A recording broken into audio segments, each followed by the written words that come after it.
అన్న దేవుడు ఒక్కడే అని బైబిల్ చెప్తుంది. అవును. ఒక్క దేవునిలో బహుళత్వం ఉన్నదని ఎంతవరకు కరెక్ట్? జకర్య 14:9 యెహోవా సర్వలోకమునకు రాజు అయ్యుండును, ఆ దినమున యెహోవా ఒక్కడే అనియు ఆయన పేరు ఒక్కటే అనియు తెలియబడును. ఈ విధంగా చూస్తే దేవుల్లో ముగ్గురు వ్యక్తులు వేరువేరుగా ఉన్నారా? ఇవన్నీ ఒక్క దేవుని ప్రత్యక్షతరా? అంటే త్రిత్వాన్ని గురించి మాట్లాడేటువంటి ప్రసంగాలు వినలే. నేను త్రిత్వాన్ని గురించి చెప్పిన ప్రసంగాలు మీరు వినలే. విన్నానన్న వినలే. అందులో నేను ఏమంటారు విన్నాను. అందులో నేను చెప్పాను ఏమనంటే, ఒకటి ఏముందంటే త్రిత్వం గురించి మనం చనిపోయిన తర్వాత దేవుని దగ్గరికి వెళ్ళి మనం అడిగి తెలుసుకుందాం అన్నారు బ్రదర్ మీరు. అవును. మరి అది ఎట్లా చెప్తారు మీరు? వెరీ గుడ్, చెప్తాను. ఇప్పుడు వినండి, చెప్తాను.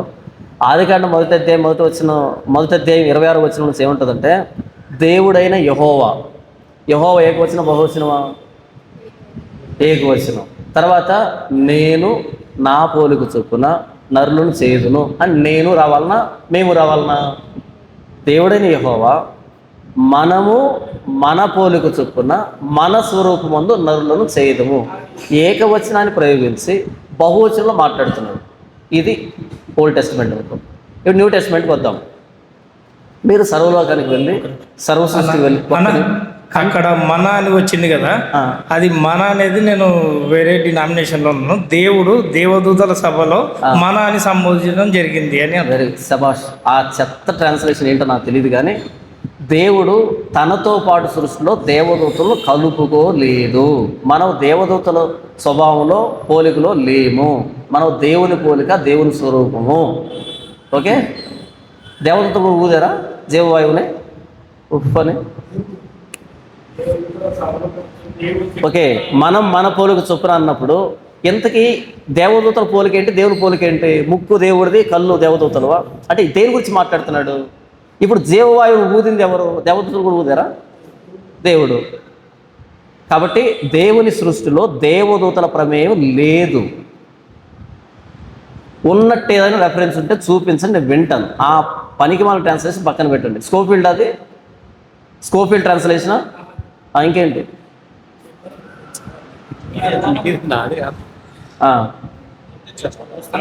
జకర్యలో ఒక్కడే అని చూపిస్తుంది కదా. ఏమి? జకర్య 14లో యెహోవా సర్వలోకమునకు రాజు అయ్యుండును, ఆ దినంలో యెహోవా ఒక్కడే అనియు ఆయన పేరు ఒక్కటే అనియు తెలియబడును అని ఉంది కదండి. యెహోవా ఒక్కడే కాదని మనం మాట్లాడటం లేదు. ఆ వచనం నేను ఖండించట్లేదు. యెహోవా ఒక్కడే. ఓకేనా? యేసుప్రభు ఒక్కడే, పరిశుద్ధాత్మ ఒక్కడే. ఆది యందు దేవుడు భూమి ఆకాశములను సృజించెను. ఓకే, దేవుడు అనే దగ్గర ఏ పదం వాడబడింది? దేవుడు అంటే హీబ్రూలో ఎలోహా. అక్కడ వాడబడిన పదం ఎలోహీం. ఎలోహీం అన్నది బహువచనం, ఎలోహా అన్నది ఏకవచనం. ఆది యందు ఎలోహా భూమి ఆకాశం సృజించనంటే సరిపోయింది. కానీ ఆది యందు ఎలోహీం భూమి ఆకాశం సృజించను, బహుళత్వం ఉంది. సెకండ్ లైన్, దేవుని ఆత్మ జలముల పైన అల్లాడుతుండను. దేవుడు ఆత్మ కాదా? దేవుడు ఆత్మ కాదా? మళ్ళీ దేవుని ఆత్మ ఏంటి? ఇద్దరు వచ్చారా? చూడు, దేవుడే ఆత్మ, మరలా దేవుని ఆత్మ ఏంటి? వాళ్ళిద్దరు ఒకరేనా?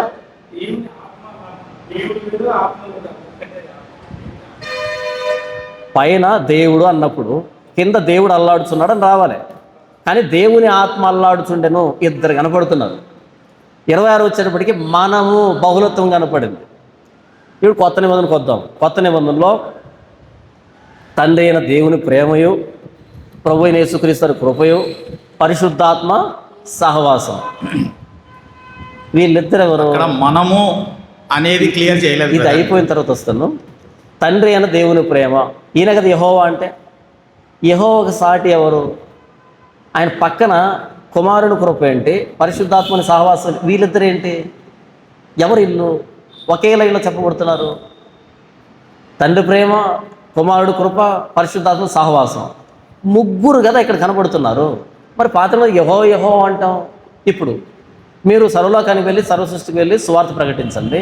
వాళ్ళకి బాప్తిసం ఎలా ఇస్తారంటే తండ్రి యొక్కయు కుమారుని యొక్కయు పరిశుద్ధాత్మ యొక్కయు నామములు లోనికి అని అన్నాడా, నామము లోనికి అన్నాడా, నామములు అన్నాడా, నామము అన్నాడా? ముగ్గురు చెప్పినప్పుడు 3 నామాలు వస్తాయి, ఒక్క నామం వస్తుందా? ఒకటే నామం. ఏ నామం అది? చెప్పండి. కాబట్టి చెప్పండి. దేవుడు అంటున్నామంటే మీకు తెలిసి అన్నా తెలియకుండా అన్నా తండ్రి కుమార పరిశుద్ధాత్మను కలిపి మాట్లాడుతున్నాం. ఓకే, మీరు ప్రకటన గ్రంథం చూసినప్పుడు ప్రకటన గ్రంథం 22వ అధ్యాయం చూడండి. నేను చాలా స్పష్టంగా చెప్పాను బహుళత్వాన్ని గురించి, మరి ఇంకొకసారి చూడండి. ప్రకటన గ్రంథం 22వ అధ్యాయంలో ఓకే మొదటి వచనం నుంచి, మరియు స్ఫటికం వలె మెరయనట్టి జీవజలముల నది దేవుని యొక్కయు గొర్రెపిల్ల యొక్కయు సింహాసనమునొద్ద నుండి. సింహాసనం మీద ఎవరెవరు ఉన్నారు చెప్పండి. అక్కడ దేవుని యొక్కయు గొర్రెపిల్ల యొక్కయు సింహాసనములు వద్ద నుండి అన్నాడా, సింహాసనము అన్నాడా? అంటే కుర్చీలు ఏమైనా కరువయ్యే పరలోకంలో?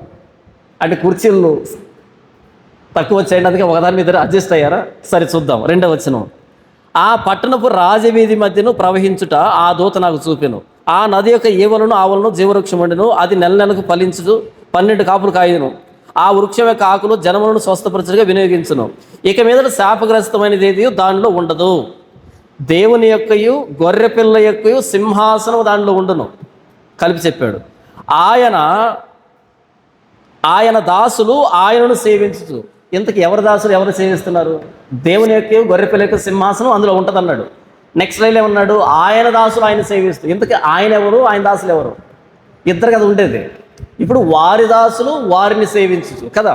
ఇప్పుడు ఆయన దాసులు ఆయన్ని సేవిస్తూ అంటే ఇంతకీ ఆ ఒక్క ఆయన ఎవరు? ఆ ఇద్దరిలో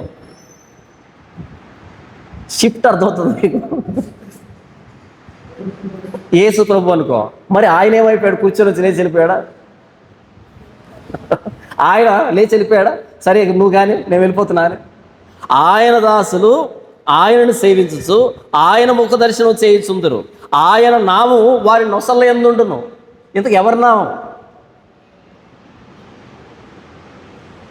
ఆ తేడా అర్థమవుతుందా? ఇద్దరినంటాడు, ఒక్కరినంటాడు. ఎవరినన్నా ఆయన అంటున్నాము అంతే.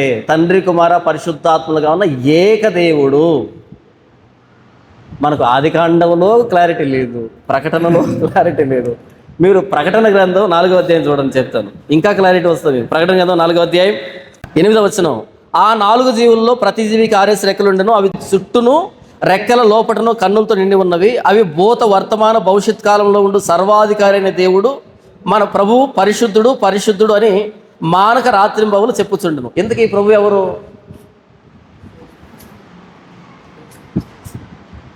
భూత వర్తమాన భవిష్యత్ కాలంలో ఉండే సర్వాధికారి అయిన ప్రభు పరిశుద్ధుడు పరిశుద్ధుడు పరిశుద్ధుడు అని చెప్తాం. ఇంతకీ ప్రభు ఎవరు? యెషయా గ్రంథం 6, రైట్.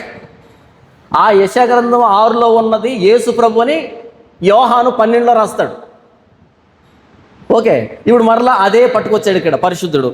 9వ వచనం, ఆ సింహాసనమందు ఆసీనుడై ఉండి యుగయుగములు జీవించుతున్న వారికి మహిమయు ఘనతయు కృతజ్ఞతాస్తుతులు కలుగును గాకని ఆ జీవులు కీర్తిస్తుండగా ఆ 24 పెద్దలు సింహాసనమందు ఆసీనుడై ఉండు వాని ఎదుట సాగిలపడి యుగయుగములు జీవించుతున్న వానికి నమస్కారం చేయొచ్చు. ప్రభువా మా దేవా, నీవు సమస్తము సృష్టించితివి, నీ చిత్తమును బట్టి అవి ఉండెను, దాన్ని బట్టి సృష్టించబడిన గనక నీవే మహిమ ఘనత ప్రభావములు పొందనర్హుడు అని చెప్పుచు తమ కిరీటములు ఆ సింహాసనం ఎదుట వేసిరి.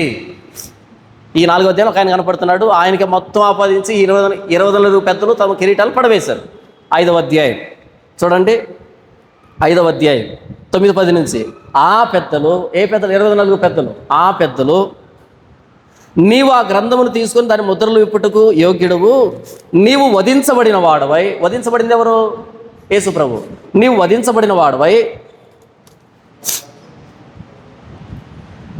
నీ రక్తం ఇచ్చి ప్రతి వంశంలోనూ ఆయా భాషలు మాట్లాడు వారిలోనూ ప్రతి ప్రజలోనూ ప్రతి జనములోనూ దేవుని కొరకు మనుషులు కొని మా దేవునికి వారిని ఒక రాజ్యముగాను యాజకులుగాను చేస్తువి కనుక వారు భూలోకమందు ఏలుతారని కొత్త పాట పాడుదురు. మరియు నేను చూడగా సింహాసనమును జీవులను పెద్దలను ఆవరించి ఉన్న అనేక దూతల స్వరం వినబడిను. వారి లెక్క కోట్ల కొలతగా ఉండెను. వారు వధించబడిన గొర్రెపిల్ల శక్తియు ఐశ్వర్యమును జ్ఞానమును బలమును ఘనతయు మహిమయు స్తోత్రం పొందనర్హుడని గొప్ప స్వరంతో చెప్పుచుండ్రి. ఇవే పైన ఇంకొక ఆయనకి ఆపాదించారు 4వ అధ్యాయంలో. అవే దానికి ఎక్స్ట్రా కలిపి యేసుప్రభుకి ఆపాదిస్తున్నారు. అంతటా అయిపోయిందా? అంతటా పరలోకమందు భూలోకమందు భూమి క్రిందను సముద్రంలో ఉన్న ప్రతి సృష్టము అనగా వాటిలో ఉన్న సర్వమును సింహాసనాసీనుడై ఉన్నవానికిని గొర్రె పిల్లకును సింహాసనాసీనుడై ఉన్నవానికిని గొర్రె పిల్లకును స్తోత్రమును ఘనతయు మహిమయు ప్రభావమును యుగయుమును కలుగునగా చెప్పుట వెంటనే ఆ 4 జీవులు ఆమేనని చెప్పగా ఆ పెద్దలు సాగిలపడి నమస్కారం చేసిరి. ఈక్వల్గా కనిపించట్లే మీకు ఇద్దరు? ఈక్వల్గా కనిపించట్లే? వాళ్ళిద్దరూ ఈక్వల్గా ఆరాధించబడుతూ ఉంటే దీని అంతా చూపెడుతుంది ఎవరింతకి? పరిశుద్ధాత్మ దేవుడు. అవునా? కాబట్టి మన దేవుడు తండ్రి కుమార పరిశుద్ధాత్మగా ఉన్న ఏకదేవుడు. ఓకే. అయితే యెహోవా అనే పదం నిబంధన పదం, కవనెంట్ నేమ్. ప్రభుని ఇశ్రాయేలు దగ్గరికి వెళ్ళి దేవుడు పంపించాడంటే ఏ దేవుడు అని అడుగుతారు. ఏం చెప్పమంటావు? అప్పుడు ఆయన ఏమన్నాడు? I am. ఏమన్నాడు? ఐ యామ్, ఉన్నవాడను అనే స్థితిలో ఉండేవాడిని, ఎప్పుడు ఉన్నవాడిని. ఐ యామ్ అనేదాన్ని హీబ్రూలో టెట్రాగ్రామటన్లో రాస్తే YHWH మధ్యలో అచ్చులు యాడ్ చేస్తే యాహ్వే, యెహోవా అని వస్తుంది. అది నిబంధన పేరు. బోల్డ్ అనే పేరుతో పిలువబడ్డాడు ఆయన. అది నిబంధన పేరు. కాబట్టి నిబంధనకు సంబంధించి మాట్లాడే ప్రతిసారి నేను యెహోవాను అని చెప్తాడు. ఆయన యెహోవా అంటున్న ప్రతిసారి పరిశుద్ధాత్మ దేవుడు లేడు, యేసు లేడు అని అర్థం కాదు. ఓకే బ్రదర్, చెప్పండి. ఇప్పుడు మీరు దాదాపు ఒక 2000 మెసేజ్లు చేసి ఉంటారు. 2000 పైగా మెసేజ్లు చేసి ఉంటారు. అవును.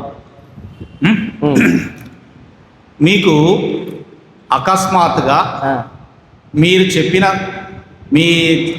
ఈ బోధలన్నీ చెప్పిన వెనక ఒక సిద్ధాంతం ఉంటుంది. ఒక సిద్ధాంతం, ఒక రూల్ ఉంటుంది. ఆ రూల్ కానీ ఆ సిద్ధాంతం కానీ మీకు ఒక రోజు తప్పు అని తెలిస్తే మీరు తర్వాత ప్రసంగాలలో నేను చెప్పింది ఇంతవరకు చెప్పింది నేను తప్పు, ఇదే రైటు అని మీరు చెప్పగలుగుతారా? ఒకవేళ నేను అలా చెప్పకపోతే నా అంత వేషధారి ఇంకొకటి ఉండడు. ఎప్పటికప్పుడు నేను చేస్తున్న వాటిని సరి చేసుకుంటూనే ముందుకు వెళ్తాను. నా ఛానల్లో చాలా వీడియోలు నేను అప్లోడ్ చేశాను. గతంలో చాలా వీడియోలు అసలు మనిషికి జన్మ పాపం లేదని డిబేట్లు చేశాను. క్షమించండి, మనిషికి జన్మ పాపం లేదని, మనిషి జన్మ పాపం కాదని డిబేట్లు చేశాను నేను. అప్పుడు కెమెరా లేదు, మనుషులతో, అంటే అప్పుడు ఇంకా వీడియో ఇది యూట్యూబ్లోకి రాలేదు. జన్మ పాపం లేదు అని డిబేట్లు చేశాను. ఇప్పుడు ఏమని మాట్లాడుతున్నాను? జన్మ పాపం ఉంది అని మాట్లాడుతున్నాను. ఓకే. ఇప్పుడు వాళ్ళతో డిబేట్లు చేశాను కదా, వాళ్ళందరూ ఎలా చూస్తారు? ఇప్పుడు నన్ను అడిగాను, అదే నువ్వు జన్మపాపం లేదన్నావు కదా అంటే, అప్పటికి నా అవగాహన అలా ఉంది. తర్వాత పరీక్షించాను, ఏమని అర్థమైందంటే ఉంది అని అర్థమైంది. ఇది నా గౌరవానికి సంబంధించింది కాదు, నా విశ్వసనీయతకి సంబంధించింది. నేను ఈరోజు ఉంటాను, రేపు చచ్చిపోతాను, కానీ బోధ నిలవబడుతుంది. నంబర్ 2, స్త్రీ బోధించవచ్చు అని డిబేట్ చేసిన వాడిని నేను. ఏది? యూట్యూబ్లోకి వచ్చిన తర్వాత స్త్రీ బోధించవచ్చు, ఏం తక్కువ అని వీడియోలు చేసి పడేశారు. వీడియో మాట్లాడి చాలామంది అప్రిషియేట్ చేసి, లేడీస్ కాలేజెస్ అప్రిషియేట్ చేసి, చాలామంది పాస్టర్లు అప్రిషియేట్ చేశారు. అయితే ఒకానొక రోజు ఉదయాన్నే తిమోతి పత్రిక చదువుతున్నాను, మొదటి పత్రిక. అప్పుడు చదవలేదంటే చదివాను. అంత చదువుతున్నప్పుడు అక్కడికి వచ్చి ఆగాను. అరే ఏదో తేడా కొడుతుంది. మళ్ళీ వెనక్కి వెళ్ళాను. మళ్ళీ తిమోతి పత్రిక, పేతురు అన్నీ తిరిగేసి మొత్తం అంతా చూసిన తర్వాత ఎప్పుడైతే ఫ్లాష్ అయిందో బ్రెయిన్లో, ఇమ్మీడియట్గా తెల్లవారుజామునది 3 గంటలు లేచి చదివానప్పుడు, అప్పుడు హెల్త్ బాగుండేది. 4:30 అయింది ఇదంతా తర్జన భర్జన పడేటప్పుడు. 4:30కి చెమట్లు పోసాయి, లోపల చెమట్లు వచ్చేసాయి, షివరింగ్ వచ్చేసింది. ఎందుకో తెలుసా? పంపించేశారు బయటికి. ఒకవేళ పంపించలేదనుకో ఫీల్ అవ్వను, ఎందుకంటే ఇంకా నా దగ్గర నుంచి బయటికి వెళ్ళలే. పంపించేశాను. అయ్యో చాలామంది వినేశారు, ఇమ్మీడియట్గా మోకరించి ప్రభువా పంపించేశాను. అనేక మంది వినేశారు, క్షమించు నన్ను, పొరపాటు అయింది, సంపూర్ణంగా ఆలోచించలేదు, క్షమాపణ వేడే, ఇమ్మీడియట్గా దాన్ని డిలీట్ చేసి ఛానల్లో నుంచి ఆ నెక్స్ట్ డే ప్రసంగం ఎత్తుకున్నాను. స్త్రీ బోధించకూడదు. Thank you brother. స్త్రీ బోధించకూడదు. ఇప్పటి వరకు చెప్పిన ఏ ప్రసంగం అయినా సరే, ఏదైనా సరే, ఒకనొక రోజు తప్పు అని తెలిసింది అనుకో, బహిరంగంగా క్షమాపణ చెప్పి, ఎందుకంటే ఇది నాది కాదు, ఇది నా పరువుకు సంబంధించింది కాదు, నేను ఈరోజు ఉంటాను రేపు పోతాను. కానీ ఈ ఒక్కసారి మాట అనేది సమాజంలోకి వెళ్ళిపోయిన తర్వాత వాళ్ళు కొంతమంది బైబిల్ చదవరు, కొంతమంది చదువు ఉండదు. జాన్పాలని చెప్పాడు కదా కరెక్టే అనేటువంటి ఫేస్ వాల్యూని బట్టి తీసుకునే వాళ్ళు ఉంటారు. వాళ్ళకి నేను అన్యాయం చేసిన వాడిని అవుతాను. లేదు, తప్పు అయితే నేను తప్పు కావాలి, వాక్యం తప్పు కాకూడదు. ఎప్పటికప్పుడు కంటిన్యూస్గా క్రాస్ చెక్ చేసుకుంటూనే నేను బోధిస్తాను తప్ప, ఒకవేళ పొరపాటు అయింది అనుకుంటే మనిషిని కదా, అడపదడప పొరపాటు చేయొచ్చు. ఇమ్మీడియట్గా దాన్ని ఫైండ్ అవుట్ చేస్తే దాన్ని డిలీట్ చేసేసి మళ్ళీ వీడియో చేస్తారు, మళ్ళీ మాట్లాడతారు. కాబట్టి అది నేను చేయని రోజు నాకు మించిన వేషధారి ఇంకొకడు ఉన్నాడు. బ్రదర్ ఇంకో క్వశ్చన్. బ్రదర్ ఈ క్వశ్చన్ కొంచెం సహజంగా డిఫరెంట్గా ఉంటుంది, ఆయన అడుగుతాను. ఫస్ట్ క్వశ్చన్, ఆదివారము చర్చికి వెళ్ళవచ్చా? ఒకటి, వెళ్ళవచ్చు, వెళ్ళాలి అని బైబిల్లో ఉందా? ఎందుకు, ఏ కారణం చేత ఆదివారము చర్చికి వెళ్తున్నారు?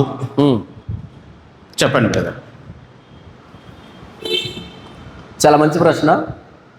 చాలాసార్లు నేను దీన్ని అటెంప్ట్ చేశాను, మరి పాతది కాబట్టి అది మరుగున పడి ఉంటుంది.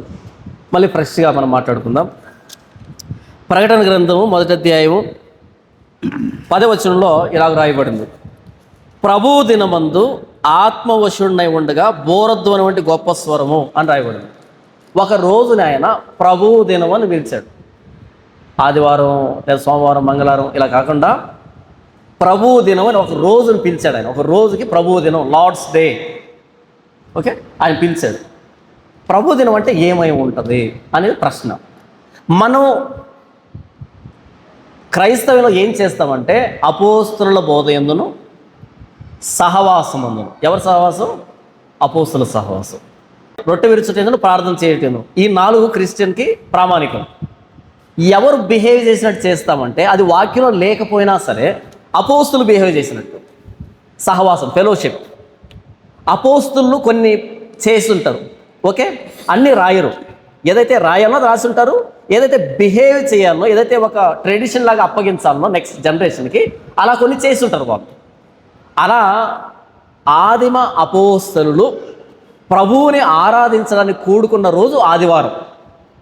చరిత్రలో మనం చూస్తే, లేదా అపోస్తలుల గారి 20లో మనం చూసినప్పటికీ, ఆదిమ అపోస్తలులు ప్రభువుని సేవించడానికి బల్ల అంటే రొట్టెను విరవడానికి కూడుకున్న రోజు ఆదివారం. నంబర్ 1. నంబర్ 2, ప్రభువు పునరుద్ధానుడైన రోజు ఆదివారం. నంబర్ 3, పరిశుద్ధాత్మ దేవుడు ఈ భూమి మీదకి పర్మనెంట్గా వచ్చిన రోజు ఆదివారం. ఎట్లా బ్రదర్? యేసు ప్రభువు ఆదివారం, యేసు ప్రభు పునరుద్ధానుడైంది ఆదివారం. ఆయన శుక్రవారం సమాధి చేయబడ్డాడు, ఆయన తిరిగి లేచింది ఆదివారం. ఆదివారం ఇంకను తెల్లవారుచుండగా, ఇంకను చీకటి ఉండగా. మత్తయి సువార్త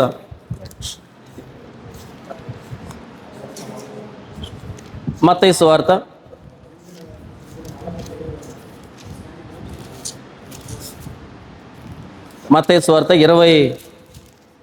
28వ అధ్యాయం 1వ వచనం, విశ్రాంతి దినం గడిచిపోయిన తర్వాత ఆదివారమున తెల్లవారుచుండగా. ఓకే, యేసు ప్రభు తిరిగి లేచింది ఆదివారం. బ్రదర్ విశ్రాంతి మళ్ళీ ఎన్నో వచనం బ్రదర్? అది వచనం మొదటి వచనం 28 మొదటి వచనం 22 28వ అధ్యాయం మొదటి వచనం brother. Okay brother, okay brother, ఒక్క నిమిషం చదవండి. విశ్రాంతి దినము గడిచిపోయిన తర్వాత ఆదివారమున తెల్లవారుచుండగా. అవును కదా బ్రదర్? అవును, రైట్. యేసు ప్రభు తిరిగి లేచింది ఆదివారం తెల్లవారినప్పుడు. సరే బ్రదర్, ఒక్క నిమిషం బ్రదర్. విశ్రాంతి దినము ఎన్నో రోజు బ్రదర్? ఆ రోజు 2 విశ్రాంతి దినాలు వచ్చాయి. అంటే ఆ పస్కా పండుగప్పుడు విశ్రాంతి దినమైన మహాదినమున ఈ ఈ ఈ- ఇది విశ్రాంతి దినము ఆ, శనివారం వచ్చి ఉంటుంది కదా మీ మీ ఉద్దేశం? అంటే శనివారం మరుసటి రోజు ఆదివారం, అవును అవును. కరెక్ట్ కదా బ్రదర్? ఉమ్. ఆదివారం అంటే 7వ రోజా? మొదటి రోజు. ఆదివారం అంటే మొదటి రోజు. మొదటి రోజు. విశ్రాంతి దినం అంటే చివరి రోజు, 7వ రోజు. ఆదివారం అంటే మొదటి రోజు. ఓకే. ఇప్పుడు ఇప్పుడు ఆ, ఆ. ఆదివారము అంటే ఇంగ్లీష్లో ఏంటి బ్రదర్? సండే. మరి ఇంగ్లీష్ బైబిల్లో సండే అని ఎందుకు లేదు? ఆ, ఏంటి? ఇంగ్లీష్ బైబిల్లో ఆ, ఆదివారం ప్లేస్లో ఆ. సండే అని ఎందుకు లేదు? మరి ఏముంటది? ఆదివారం అనే ప్లేస్లో ఆ. ఇంగ్లీష్లో ఆ. సండే అని ఎందుకు లేదు? ఏముంటది అని అడుగుతున్నాను. First week off the day అని ఉంటుంది. ఏంటి? First week off the day అని ఉంటుంది. మరి ఫస్ట్ వీక్ అన్న అదే కదా, అదే కదా. మరి సండే అని ఎందుకు వచ్చింది? సి ఇంగ్లీష్ కేజేవి బైబుల్ని గ్రీకులోకి అది ట్రాన్స్లేట్ చేసేది వల్గేట్ అంటారు కదా, దాన్ని వల్గేట్ అంటారు కదా. సో వాళ్ళు ట్రాన్స్లేషన్ వాళ్ళు ఎందుకు దాన్ని చూస్ చేసో మనకు తెలియదు. నువ్వు సండే అన్నా, ఆదివారం అన్నా, ఫస్ట్ డే అన్నా, ఏదన్నా సరే ఇప్పుడు సండే ఆ, మీరు మొదటి రోజు అంటారు. మొదటి రోజు. నెక్స్ట్ అపోస్తుల కార్యం 20వ అధ్యాయము 7వ వచనం. ఆదివారం మేము రొట్టె విరుచుటకు కూడినప్పుడు. ఓకే, వాళ్ళు రొట్టె విరిచింది ఆదివారం, ప్రభువు లేచింది ఆదివారం, వాళ్ళు రొట్టె విరిచింది ఆదివారం. పరిశుద్ధాత్మ దేవుడు ఈ లోకానికి శాశ్వతంగా వచ్చినటువంటి రోజు పెంతెకొస్తు పండుగ దినం, అది సండే, ఆదివారం. ఇకపోతే దాన్ని ప్రభువు దినం అని పిలిచాడు యోహాను. నెక్స్ట్ ఈ 4 పోగా పాత నిబంధన ఏంటంటే వారం అంతా కష్టపడి 7వ రోజు రెస్ట్ తీసుకోవడం. న్యూ కవనెంట్ ఏంటంటే ఫస్ట్ డే ప్రభువుతో సంతోషపడి చివరి రోజులు లోకంలో అంటే మన జీవనోపాధి సంబంధించి చేసుకోవడం. Covenant change. సో అంటే ఆదివారము విశ్రాంతి దినం 7వ దినం కాదనమాట. కాదు, కాదు, ఆదివారం మొదటి రోజు, మొదటి రోజు. అది చివరి రోజు ప్రభుకి ఇచ్చేవాళ్ళు. ఇది ఫస్ట్ డే ప్రభువుతో కలిసి ఆనందపడి తర్వాత లోకానికి వెళ్తున్నారు. కాబట్టి అపోస్తులు మనకు ట్రెడిషన్గా ఇచ్చింది ఏంటంటే ఆదివారాన్ని ఇచ్చారు. ఆదివారం కూడుకునే వాళ్ళు అపోస్తుల ట్రెడిషన్. అంటే కాబట్టి అంటే మీరు చెప్పే ప్రకారము శుక్రవారం రోజున యేసు ప్రభు ఆ, సమాధి చేయబడినాడని చెప్తారు. చరిత్ర అలా చెప్తుంది బ్రదర్. యేసు ప్రభు ఏ రోజు శిలువ మీద ప్రాణం పెట్టాడు దాని మీద debatable, it's a debatable topic. ఆయన గురువారం ప్రాణం పెట్టాడు కాబట్టి ఆదివారానికి 3 రోజులు అయిందని ఒక వాదం నడుస్తుంది. లేదు ఆయన శుక్రవారం శిలువ మీద ప్రాణం పెట్టాడు కాకపోతే అది లిటరల్ డే కాకుండా మెటఫారికల్ డే అన్నది ఇంకొక వాదం నడుస్తుంది. It's a debatable question whether it is literal day or metaphorical day లేకపోతే థర్స్డే, ఏదైనా సరే మొత్తానికి ఆయన శిలువ మీద ప్రాణం పెట్టాడు, ఆదివారం లేచాడు, అది ఫిక్స్. ఓకే, ఆదివారం లేచాడు, అది ఫిక్స్. కాబట్టి ప్రారంభ సంఘం ఆదివారం కూడుకునేది కాబట్టి అదే లెగసీ మనం కంటిన్యూ చేస్తూ ఆదివారం మనం చర్చికి వెళ్తున్నాం, ప్రభువుని ఆరాధిస్తున్నాం. ఒకటే అడుగుతాను. లేదు, మిగతా వాళ్ళకి ఇచ్చిన తర్వాత మళ్ళీ మీరు తీసుకోండి. ఓకే,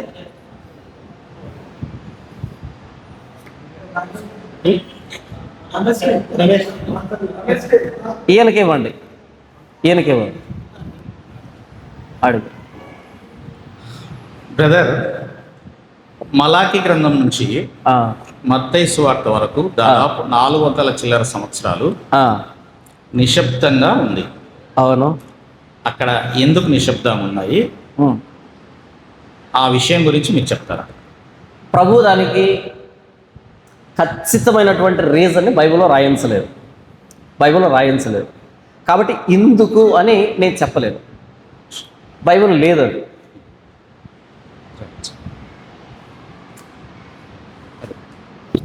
దావీదు ఉన్నాడు కదనా, అవును. దావీదు లాస్ట్ చివరప్పుడు వెట్ట కలగడానికి అంటే స్వభావం ఉంది కాబట్టి ఆ. అని అన్నారు.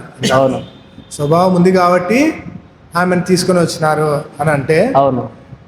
అప్పటికి ఆయన పాపం చేసినట్ట, ఆ, పాప స్వభావం ఉంది కదా, అవును. ఇంకా రక్షణ ఉన్నట్ట లేనట్ట? రక్షణ ఉంది, అవును. అంతే. ఒకవేళ రక్షణ ఉంది. ఆమెతో పాపం చేసిన రక్షణ ఉన్నట్ట? దావీదు బత్షెబతో విను, దావీదు బత్షెబతో పాపం చేశాడు, ఓకేనా? ఆయన అక్కడ పాపం చేసిన ఉద్దేశం వేరు, ఇక్కడ ఈయన కండిషన్ వేరు. మనం చచ్చిపోయేటప్పటికి మనలో పాప స్వభావం పూర్తిగా పోయి చచ్చిపో ఉంటుంది. ఇక్కడే మనకి గ్రేస్, కృప ఉంటదని ఒక్క బ్రదర్. 4-5 నేను చెప్పేది వినండి, మీరు అడిగారు, నేను చెప్తాను. అది మీకు నచ్చినా ఓకే, నచ్చపోయినా ఓకే, అందుకని నేను చెప్పలేదు. వాక్యంలో నేను అడుగుతున్నానా, అది మన ప్రాచీన స్వభావం చంపబడింది, పాప నియమం నుంచి విడిపించినాడు, సున్నతి చేయబడింది, మీరు క్రొత్త స్వభావం కలిగిన వారు, ఇవన్నీ ఫెయిల్ అయినట్టు అవుతుంది. మనం ఇంకా స్వభావం దానికి అంతటికి నేను చెప్పుకుంటూ వచ్చిన అవన్నీ జస్టిఫికేషన్లో జరిగాయి. అవన్నీ జస్టిఫికేషన్ సంబంధించినవి. మనం మాట్లాడుతూ శాంక్టిఫికేషన్ సంబంధించింది, ఆన్ గోయింగ్ ప్రాసెస్ సంబంధించింది.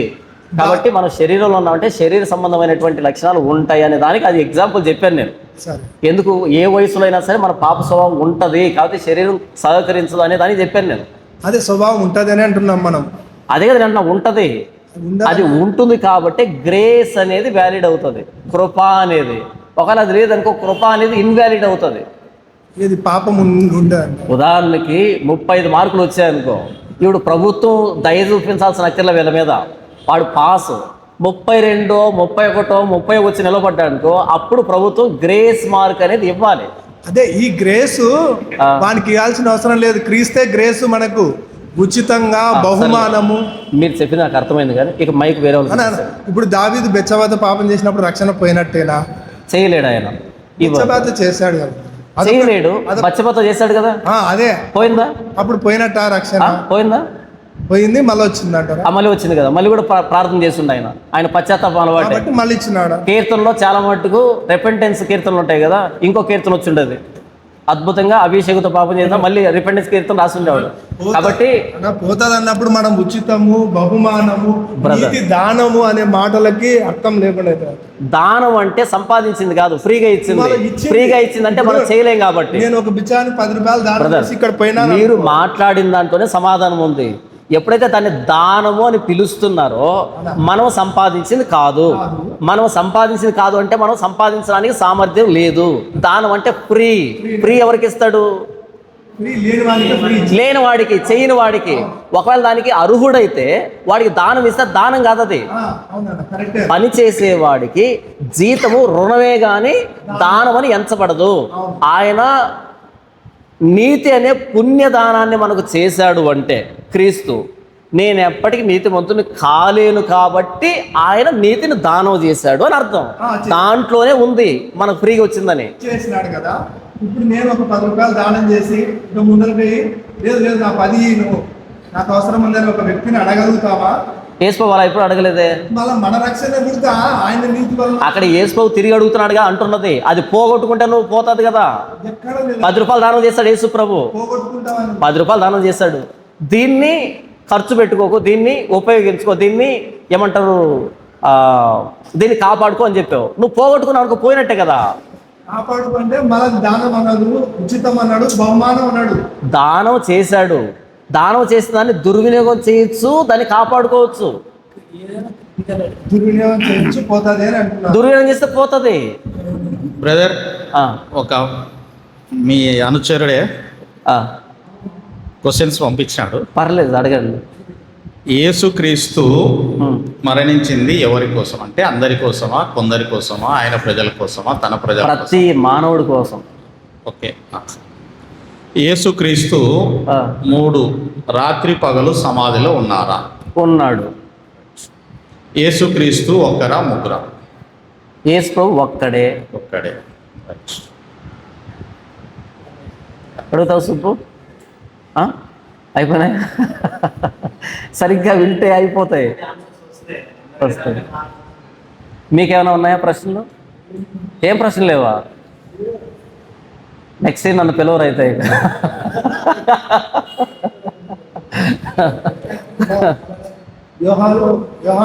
ఇక అది వద్దు బ్రదర్, టచ్ చేయొద్దు.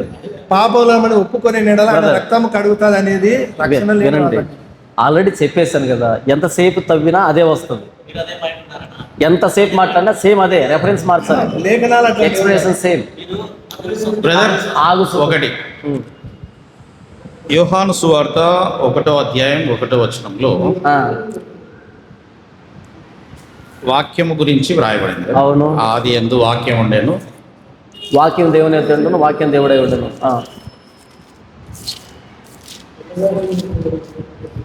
ఆది యందు వాక్యం ఉండెను, వాక్యము దేవుని యొద్ద ఉండెను, వాక్యము దేవుడై ఉండెను. ఆయన ఆది యందు దేవుని యొద్ద ఉండెను. ఆ సమస్తము ఆయన మూలముగా కలిగెను, కలిగి ఉన్నదేదియు ఆయన లేకుండా కలగలేదు అంటూ కింద ఆ వాక్యము శరీరధారి అయి కృపా సత్య సంపూర్ణుడుగా మన మధ్య నివసించను. బ్రదర్, ఆ వాక్యము రక్త మాంసములు కలిగి ఎలా వచ్చినారు? వాక్యం అంటే ఏంటి ఇంతకి? చెప్పండి. మొదటి వచనంలో ఆది యందు వాక్యం ఉండెను, వాక్యం దేవుని యొద్ద ఉండెను, వాక్యం దేవుడై ఉండెను అని. రెండవ వచనంలో ఆయన ఆది యందు అంటాడు, ఆయన అంటాడు. ఆది యందు దేవుని యొద్ద ఉండెను. పైన వాక్యం అన్నాడు, కింద ఆయన అన్నాడు. అంటే వాక్యము వస్తువు కాదు, ఆయన వ్యక్తి అని చెప్తున్నాడు. ఉన్న వాక్యాలు అన్ని వాక్యాలే కదా బ్రదర్? వాక్యం అంటే ఏమనుకుంటున్నారు? కొన్ని పదాల సమూహం అనుకుంటున్నారా? వాక్యం అంటే పదాల సమూహం, అక్షరాల సముదాయం కదా. అక్షరాల పర్సన్ ని వాక్యం అంటున్నాడు. ఎందుకు వాక్యం అని పిలిచాడు? In the beginning God created heavens and earth అని చెప్పిన తర్వాత దేవుడు వెలుగు కలుగునుగాక అనగానే వెలుగు కలిగింది. వాక్యం కలుగునుగాక అంటున్నప్పుడు ఆ దేవుని మాట సృష్టించేసింది కదా. ఆ సృష్టించేసిన మాట మరెవరో కాదు, ఆయనే క్రీస్తు. అంటే క్రీస్తు ఇప్పటివాడు కాదు, క్రీస్తు సృష్టిలో ఉన్నాడు, సృష్టికర్త అంటూ వాక్యంగా ఇక్కడ పరిచయం చేస్తున్నాడు యోహాను. అంటే యేసు ప్రభుని ఇన్ ద బిగినింగ్ గాడ్ అన్నాడు కదా, ఆయనే యేసు ప్రభు అంటున్నాడు. అందుకు అక్కడి నుంచి కలుగునుగాకనే ఆ మాటలోంచి పట్టుకొచ్చి వాక్యం అని చెప్పాడు. ఎందుకు? యేసు ప్రభు ప్రవక్త, యేసు ప్రభు వచ్చేసాడు ఇచ్చేసాడు ఓకే, కానీ యేసు ప్రభు దేవుడు కాదు అంటూ ఉంటే వాళ్ళకి రాశాడు దాన్ని, ఆయన దేవుడు అనే దానికి. అందుకు ఈ దేవుడు ఇన్ ద బిగినింగ్లో ఉన్న దేవుడు ఈయనే వెలుగుని చేసింది, ఈయనే భూమిని చేసింది, ఈయనే సమస్తాన్ని చేసింది అంటూ చెప్పుకుంటూ వస్తున్నాడు. ఆ ఇన్ ద బిగినింగ్లో ఉన్న దేవుడు ఇప్పుడు శరీరధారిగా వచ్చాడు యేసు ప్రభుగా. అంటే ఉన్న వాక్యాలన్నీ శరీరధారిగా రావాలి కదా. ఉన్న వాక్యాలు ఏంటి? వాక్యం అంటే ఏంటి ఇంతకీ? మీకే చెప్పారు కదా. నేను అదే అన్నాను, వాక్యం అంటే కొన్ని పదాల సమూహం అని కాదు అక్కడ రాస్తున్నది. యెహోవా వాక్కు నాకు ప్రత్యక్షమై సెలవిచ్చినదేమనగా, పాత నిబంధనలో యెహోవా వాక్కు నాకు ప్రత్యక్షమై సెలవిచ్చినదేమనగా, వాక్యం ప్రత్యక్షం కావడం ఏంటి? యెహోవా వాక్యం నాకు కనిపించినదేమనగా అంటే అప్పుడు ఒక లైన్ కనిపించిందని. యెహోవా వాక్యం నాకు ప్రత్యక్షమై అంటే ప్రత్యక్షమైంది ఏ రూపంలో? నాకు సెలవిచ్చినదేమనగా అంటే సెలవిచ్చే రూపం ఏంటి ఇంతకీ? యెహోవా వాక్యముగా ఉన్న యేసు ప్రభు ప్రత్యక్షమై ఇలా రాయని చెప్పాడు. పాత నిబంధన అదే కదా. కాబట్టి యేసు ప్రభుని వాక్యం. ప్రకటన గ్రంథంలో ఒక మాట రాయబడింది చూడండి. ప్రకటన గ్రంథం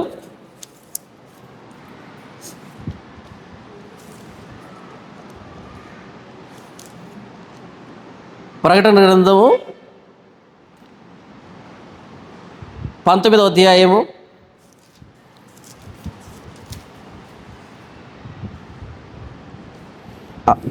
13వ వచనం. 19:13 రక్తంలో ముంచబడిన వస్త్రము ఆయన ధరించుకుని ఉండెను, మరియు దేవుని వాక్యము అను నామము ఆయనకు పెట్టబడి ఉన్నది. రక్తంలో ముంచబడిన వస్త్రము ఆయన ధరించుకుని ఉన్నాడు. ఆయనకి ఏం పేరు ఉందంట? దేవుని వాక్యము అను పేరు పెట్టబడి ఉన్నది, అను నామం ఆయనకు ఉంది. ఇప్పుడు చెప్పు, పాత నిబంధనలో యెహోవా వాక్యం అంటే ఏంటి ఇంతకి? యేసు ప్రభు.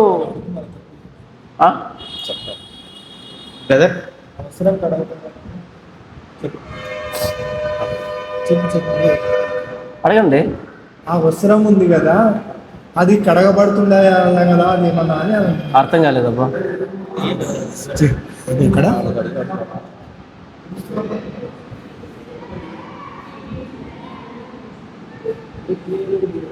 ఏంటి మీ బాధ? ఆ మైక్లో చెప్పమ్మా, తీసుకో, మైక్ తీసుకో. ప్రకటన 3వ అధ్యాయం 15వ వచనం. చదువు. నీ క్రియలను నేను ఎరుగుదును, నీవు చల్లగానైనను వెచ్చగానైనను లేవు, నీవు చల్లగానైనను వెచ్చగానైనను ఉండిన మేలు. అంటే నులువెచ్చని స్థితి.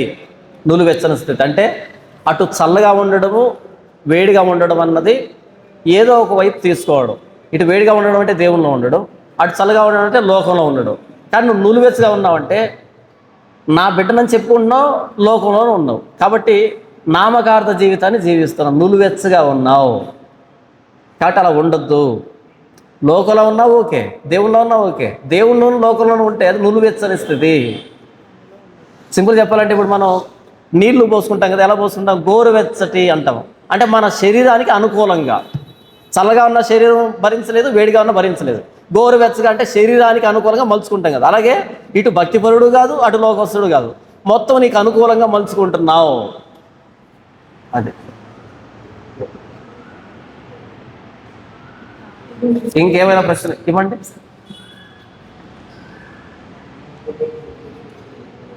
మన కీర్తనలు 50వ అధ్యాయము 16వ వచనం నుంచి 22 వచనాల వరకన్నా ఇక్కడ భక్తిహీనులతో దేవుడు ఇట్లా సెలవిస్తున్నాడు. నా కట్టడలు వివరించటకు నీకేమి పని, నా నిబంధన నీ నోట వంచిందేమి, దిద్దుబాటు నీకు అసహ్యం కదా.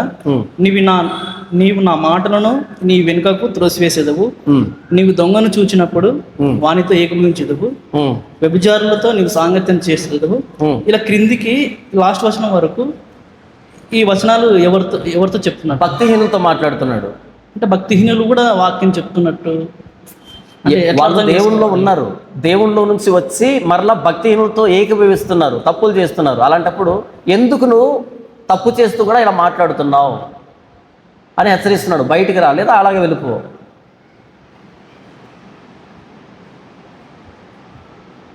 అన్నా అదే ఇంకా కింది వచనాలు చూస్తే, నీవు కూర్చుండి నీ సహోదరుని మీద కొండెములు చెప్పుచున్నావు. ఇదంతా భక్తిహీన లక్షణాలు. భక్తిహీన లక్షణాలు చెప్తున్నాడు. ఇలా తయారయ్యావు, వాటిని వదిలిపెడతావా లేకపోతే కంటిన్యూ అవుతావా? కంటిన్యూ అయితే నన్ను గురించి మాట్లాడొద్దు, బోధించొద్దు. అది ఇక్కడ చెప్తున్నది భక్తిహీనులతో చెప్తాను, హెచ్చరిస్తున్నా. అంతే.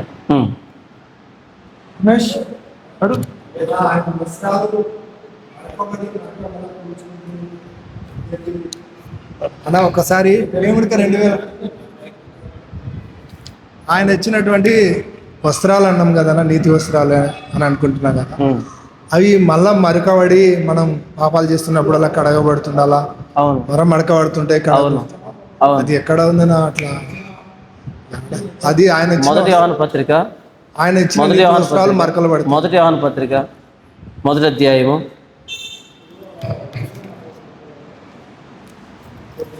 7వ వచనం నుంచి నేను చదివి వినిపిస్తాను. మొదటి యోహాను పత్రిక 1వ అధ్యాయం 7వ వచనం నుంచి. అయితే ఆయన వెలుగులో ఉన్న ప్రకారం మనమును వెలుగులో నడిచిన యెడల మనం అన్యోన్య సహవాసం గలవారమై ఉందుము. అప్పుడు ఆయన కుమారుడైన యేసు రక్తం ప్రతి పాపం నుండి మనలను పవిత్రులుగా చేయును. ఇది విశ్వాసులకు రాస్తున్నాడు. విశ్వాసులకు ఏమని రాస్తున్నాడంటే, ఆయన కుమారుడైన యేసు రక్తం ఎప్పుడు ఆయనతో అన్యోన్య సహవాసం గలవారమై ఉంటే, ఆయన అంటి పెట్టుకుని ఉంటే, ఆయన విడిచిపెట్టకుండా ఉంటే, ఆయన కుమారుడు యేసుక్రీస్తు రక్తం ప్రతి పాపం నుంచి మనల్ని కడిగి పవిత్రులుగా చేయును. విశ్వాసులకు రాస్తున్నాడు. 8వ వచనం, మనం పాపము లేని వారమని చెప్పుకునే యెడల మనల్ని మనమే మోసపుచ్చుకుందు, మరియు మనలో సత్యం ఉండదు. నాలో పాపం లేదు, నేను నమ్మేసుకున్నాను, నాలో పాపం లేదని చెప్తే ఎవరిని మోసపుచ్చుతున్నాం అంట? మనల్ని మోసపుచ్చుకుంటున్నాం, మరియు మనలో సత్యం ఉండదు. 9వ వచనం, మన పాపములను మనం ఒప్పుకొని యెడల ఆయన నమ్మదగిన వాడు, నీతిమంతుడు కాబట్టి కనుక ఆయన మన పాపములను క్షమించి సమస్త దుర్నీతి నుండి మనను పవిత్రునిగా చేయును. ఎప్పటికప్పుడు ఒప్పుకోవాలి. 10వ వచనం, మనము పాపం చేయలేదని చెప్పుకునే యెడల ఆయనను అబద్ధీకునిగా చేయవారు మగుదు, మరియు ఆయన వాక్యం మనలో ఉండదు అన్న చెప్తున్నాను అని అన్నాడు కదా. అన్న తర్వాత ఇది ఏమంటామంటే, రక్షణ పొందని వాళ్ళు యూదులు క్రీస్తు మాకు అవసరం లేదంటున్నారు.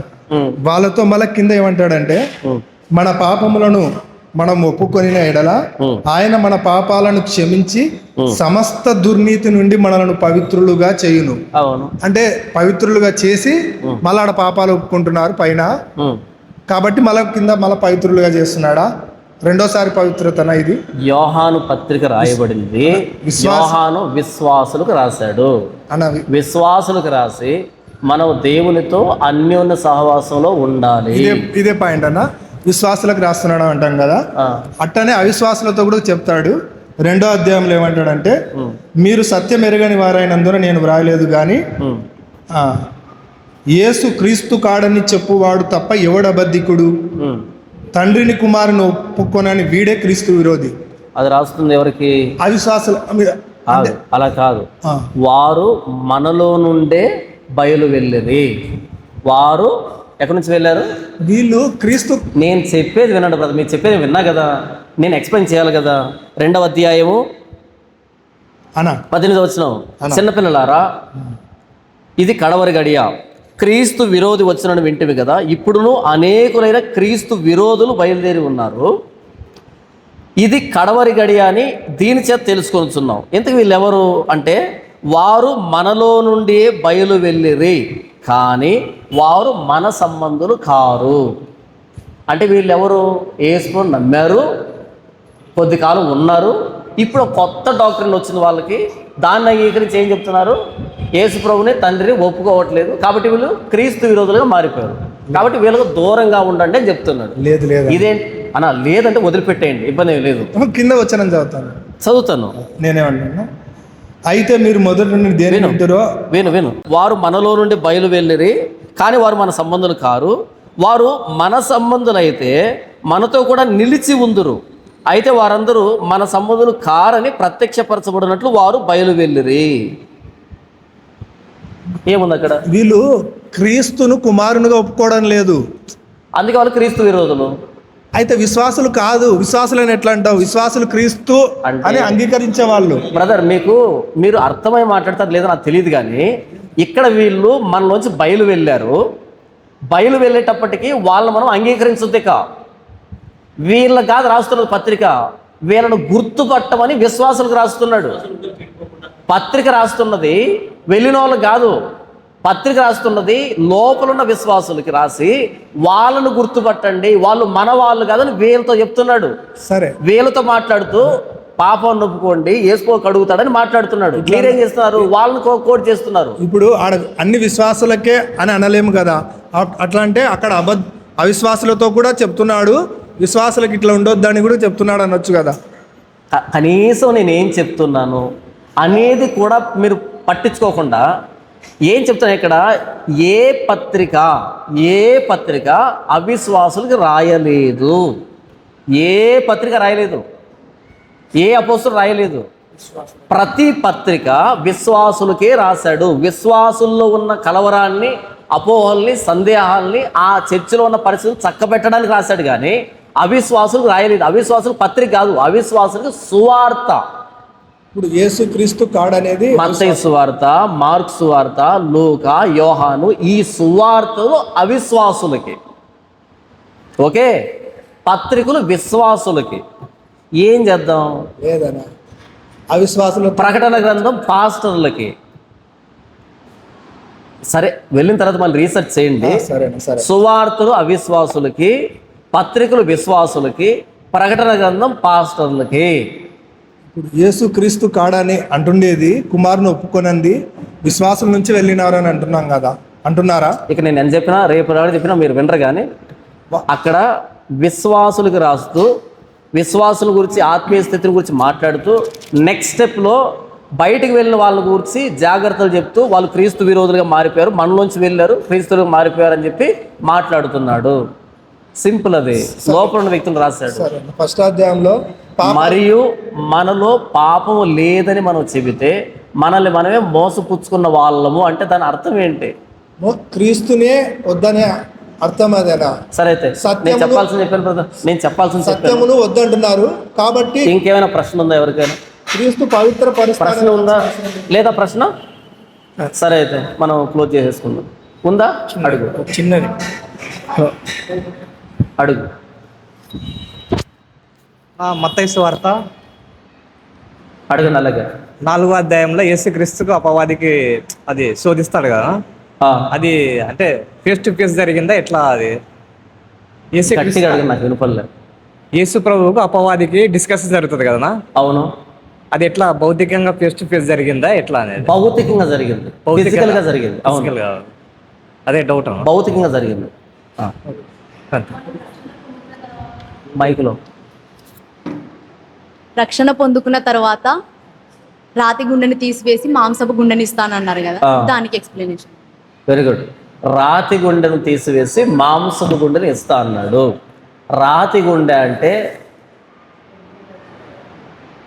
స్పందించదు, దేవుని మాటకు లోబడదు, స్పందించదు, గట్టిగా ఉంటుంది, స్పర్శ ఉండదు. మాంసపు గుండె అంటే స్పందిస్తుంది, స్పృహ ఉంటుంది, రెస్పాండ్ అవుతుంది, నా మాటలను వింటారు. మనం యెషయా గ్రంథంలో చదివినప్పుడు నీవు మూర్ఖుడవనియు, నీ నుదురు ఇత్తడిదనియు, నీ మెడనరం ఇనుపదనియు నేను ఎరిగి ఉండి అని మాట్లాడతాడు. మూర్ఖుడంట, నుదురు ఇత్తడిది, ఇది ఇనపనరం. అంటే నేను పిలిచినప్పుడు తిరగవు, చెప్తుంటే లోపలికి ఎక్కించుకో, నీ స్వభావం మారదు, నీ ప్రవర్తన మారదు, అది దాని అర్థం. అయితే మాంసం గుండె ఇస్తాడు అర్థం ఏంటంటే స్పందన. రాతి గుండె స్పందించదు, ఇక్కడ స్పందిస్తావు. మనం యేసుప్రభువుని నమ్ముకోకముందు పాపం పట్ల చురుకుదనం లేదు మనకి, అలా చేసుకుంటూ పోతున్నాం, ఏమి నొప్పి అనిపించలే. యేసుప్రభువుని నమ్మిన తర్వాత పాపం చేస్తే చురుకు అనిపిస్తుంది, స్పందన వస్తుంది, భయం అనిపిస్తుంది, ఒప్పుకోవాలనిపిస్తుంది, పశ్చాత్తాపం వస్తుంది, రెస్పాండ్ అవుతున్నాం. పక్షవాతం వచ్చిన వ్యక్తికి మామూలు వ్యక్తి తేడా ఏంటంటే, పక్షవాతం వచ్చిన వ్యక్తి కాలు ఉంటుంది, కానీ కాలు మీదకి దోమ వచ్చి కొడుతున్నా సరే ఆ వ్యక్తికి తెలియదు, పాంగు అరుస్తున్నా తెలియదు, మనం కొడుతున్నా తెలియదు, స్పర్శ లేదు. అదే కాలుకి ట్రీట్మెంట్ ఇచ్చామనుకో స్పర్శ వస్తుంది, అప్పుడు దోమ కొట్టినప్పుడు చురుకు అనిపిస్తుంది, కడితే కొడితే చురుకు అనిపిస్తుంది. ఇప్పుడు చెప్పు, కొడుతున్నా సరే నొప్పి తగలనటువంటి స్థితి మంచిదా, కొట్టగానే చురుకు తెలిసేటువంటి స్థితి మంచిదా? చురుకు తెలిస్తే మంచిది. చురుకు తెలిస్తే మంచిది ఎందుకు అవుతుంది? నొప్పి తగులుతుంది కదా. ముందు కొట్టినప్పుడు ఎంత కొట్టినా సరే నొప్పి తగలదు, అప్పుడు మంచిది కదా నొప్పి తగలకపోతే. అలా తగలగానే చురుకు తెలుస్తుంది అనుకో నొప్పి కదా. రైట్. ఇప్పుడు పక్షవాతంతో ఉన్న కాలు స్పర్శ లేదు, తేలు కుట్టింది అనుకో, విషం అయితే ఎక్కుతుంది, కానీ తేలు కుట్టిన విషయం తెలియదు ఆ వ్యక్తికి. లేదా ఒక చాకు తెగుతుంది అనుకో, ఆ వ్యక్తికి తెలియదు. ఒక మేకు దిగబడుతుంది అనుకో, ఆ వ్యక్తికి తెలియదు, కానీ ఇన్ఫెక్షన్ అవుతుంది, బ్లడ్ లాస్ అవుతుంది, కాలు తీసేయాల్సిన పరిస్థితి వస్తుంది. అదే గనక కాలుకి చురుకుదనం ఉందనుకో, అలా గుచ్చుకోగానే ఇమ్మీడియట్గా రియాక్ట్ అయిపోతాం, అలా పెట్టగానే రియాక్ట్ అయిపోతాం, వెంటనే తీసేస్తాం, వెంటనే డాక్టర్ దగ్గరికి వెళ్ళిపోతాం. అర్థమవుతుందా? కాబట్టి క్రీస్తులోకి రాకముందు మన హృదయం దేనికి రెస్పాండ్ కాలే. ఒక అబద్ధం చెప్పేసి అనుకున్నాం, భలే తెలివిగా మేనేజ్ చేశాను అనుకున్నాం, లేకపోతే ఒక పాపం చేసి అనుకున్నాం, ఎవడు గుర్తుపట్టలేదు, నా టాలెంట్ అనుకున్నాం, లేకపోతే ఇలాంటి ఏం చేసైనా సరే మనం గొప్పలం అనుకున్నాం. ఒక లంచం తీసుకొని 10,000 ఏమనుకుంటాం, నా టాలెంట్ అనుకున్నాం. లేకపోతే ఏదైనా మోసం చేసి నా టాలెంట్ అనుకున్నాం. అప్పుడప్పుడు బంధువులు అంటుంటారు, చూడరా వాడు ఉద్యోగం చేస్తున్నాడు, వాడి జీతం 10,000 కానీ ఎంత పెద్ద బిల్డింగ్ కట్టాడో అంటారు. అంటే దాని అర్థం ఏంటి? 10,000 వాడు బిల్డింగ్ ఎలా కట్టాడు అని ఆలోచించరు, వాడు తెలివిగా ఉద్యోగం చేస్తున్నాడు అని అంటారు. అది యేసుప్రభువులోకి వచ్చిన తర్వాత ₹1 తీసుకోవాలంటే లోపల ఏదో కొడుతుంటుంది, ఇబ్బంది అనిపిస్తుంటుంది. ఓకేనా? ఒక అబద్ధం ఆడాం, మళ్ళీ ఒప్పుకునేంత వరకు ఇబ్బంది పెడుతుంటుంది. ఈ చురుకుదనం ఉంది కాబట్టి మళ్ళీ ప్రభువును క్షమాపణ అడుగుతున్నాం, సమాధాన పడుతున్నాం, ప్రభుతో కలిసి ఉన్నాం. ఈ చురుకుదనం లేకపోతే అంతకంత కూరుకుపోతాం, ప్రభువుకు దూరం అయిపోతాం. ఇది మాంసపు గుండె, రెస్పాండ్ అయ్యేటువంటి గుండె ప్రభువు మాటకి. రాతి గుండె రెస్పాండ్ అవ్వదు. మీరు రక్షణ పొందిన తర్వాత మీ పాపములను ఇంకా నేను జ్ఞాపకం చేసుకోను, అవును, నా వైపు వెనకాల పాడేసాను, దానికి అర్థం ఏంటి? నేనే నా చిత్తానుసారంగా నీ పాపం తుడిచివేస్తున్నా, నీ దోషం తుడిచివేస్తున్నా, ఇక మీదట వాటిని జ్ఞాపకం చేసుకోను. మన పాపాలను ప్రభువు జ్ఞాపకం చేసుకోలే. ఎప్పుడైతే బాప్తిసం పొందామో మొత్తం అన్నిటిని తీసివేశాడు, జ్ఞాపకం చేసుకోలేదు.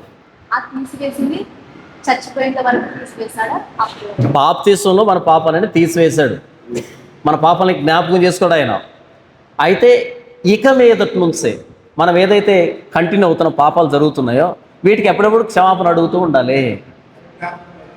ఖచ్చితంగా అదే కదా, ఖచ్చితంగా. అందుకే దైవ చిత్తానుసారమైన దుఃఖము రక్షణార్థమైన మారు మనసు పుట్టిస్తుంది.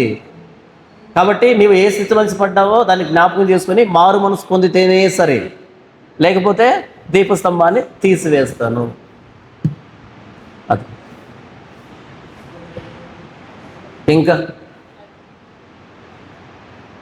Okay, okay, fine.